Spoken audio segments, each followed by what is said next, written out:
سب سے پہلے تو قرآن مجید نے اہل یہود کے اس قول کو بطور عبرت کے بیان کیا ہے اور ان کی مذمت گویا فرمائی ہے کہ جب ان سے کہا جاتا کہ تم قرآن پاک پر اور رسول رحمت صلی اللہ تعالی علیہ وسلم پر ایمان لاؤ، تو اس کے جواب میں وہ یہ کہا کرتے تھے کہ ہم تو اپنے باپ دادا کے دین پہ رہیں گے۔ اس کا وہ اصرار بھی کرتے، اس پر وہ شدت بھی کرتے۔ تو قرآن مجید نے اس بات کو ان لوگوں کے گمراہی کے طور پر بیان کیا ہے کہ جب تمہارے باپ دادا گمراہ تھے، کفر و شرک پر تھے، گمراہی اور دلالت پر تھے، تو پھر تمہارا یہ اصرار کیوں ہے کہ ہمیں اپنے باپ دادا ہی کے دین پر رہنا ہے؟ اگر کسی کے بزرگ، کسی کے باپ دادا، کسی کے بڑے گمراہی پر ہوں تو اس کا یہ کہنا گمراہی ہے، اس کا یہ کہنا دلالت ہے کہ میں اپنے بڑوں کے طریقے پہ رہوں گا۔ لیکن اگر کسی کے باپ دادا ہدایت پر ہوں، توحید پر ہوں، ان کے عقیدے مضبوط ہوں، وہ شریعت کے پورے پاسدان ہوں، بیدار مغز ہوں، تو پھر یہ کہنا کہ میں اپنے بڑوں کے طریقے پہ ہوں، یہ گمراہی نہیں ہوتا، یہ اعزاز ہوتا ہے۔ بہت بڑا اعزاز ہے کہ انسان کہے کہ میں اپنے بڑوں کے طریقے پہ ہوں۔ قرآن مجید سورہ بقرہ پہلا پارہ، اللہ کریم نے فرمایا ام کنتم شہداء، کیا تم میں کچھ لوگ اس وقت موجود تھے، کیا تم میں سے کچھ اس وقت حاضر تھے، اذ حضر یعقوب الموت، جب موت حضرت یعقوب کے پاس حاضر ہوئی، اذ حضر، جب حاضر ہوئی، موت آئی جناب یعقوب علیہ السلام پر، اذ قال لبنیہ، تو انہوں نے اپنے بیٹوں سے فرمایا ما تعبدون من بعدی، میرے بعد کس کی عبادت کرو گے؟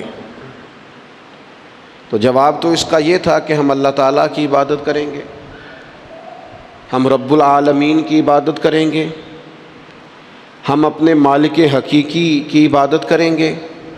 لیکن حضرت یعقوب کے بیٹوں نے کیا جواب دیا؟ قرآن مجید کہتا ہے قالوا نعبد الہک، ہم آپ کے معبود کی عبادت کریں گے۔ وہ جو آپ کا معبود ہے نا، جس کی آپ عبادت کرتے رہے، ہم اس کی عبادت کریں گے۔ وَإِلَٰهَ آبَائِكَ، اور وہ جو آپ کے باپ دادا کا رب ہے نا، آپ کے رب کی عبادت کریں گے، اور جو آپ کے باپ دادا کا، آباء و اجداد کا رب ہے، اس رب کی ہم عبادت کریں گے۔ کون باپ دادا؟ ابراہیم و اسماعیل و اسحاق، ہم جناب اسماعیل کے رب کی عبادت کریں گے، جناب اسحاق کے رب کی عبادت کریں گے، ہم حضرت اسماعیل علیہ السلام کے رب کی عبادت کریں گے، آپ کے رب کی عبادت کریں گے، آپ کے آباء و اجداد کے رب کی عبادت کریں گے۔ اور آباء و اجداد کون ہیں؟ جناب ابراہیم، جناب اسماعیل، جناب اسحاق۔ اب جا کے کہا الہ واحد، ان کا معبود ایک ہی معبود ہے، ان سب نبیوں کے معبود، ہم اس رب کی عبادت کریں گے جو آپ کا رب ہے، آپ کے آباء و اجداد کا رب ہے، ابراہیم و اسماعیل و اسحاق کا رب ہے۔ اگر کسی شخص کے بڑے گمراہ ہوں اور پھر وہ ان کا ذکر کرے کہ میں اپنے بڑوں کے طریقے پہ ہوں، تو یہ اس کا ذکر گمراہی ہے۔ لیکن اگر کسی کے بڑے ہدایت یافتہ ہوں، ہدایت کا منارہ نور ہوں، ان کی زندگیاں مشعل راہ ہوں، ان کے نقوش قدم بڑے تابناک ہوں، تو پھر تو اسے سر اٹھا کے بات کرنی چاہیے، پھر تو اس شخص کو اعزاز سے بولنا چاہیے۔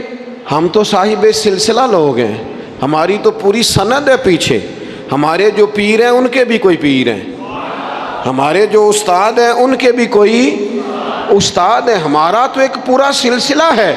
اور فاضل بریلوی اس سلسلے کو اس طرح بیان کرتے ہیں، فرماتے ہیں تیرے غلاموں کا نقش قدم ہے راہ نجات، وہ کیا بھٹک سکے جو یہ سراغ لے کے چلے۔ کہنے لگے ہمارے پاس تو حضور کے غلاموں کا نقش قدم ہے۔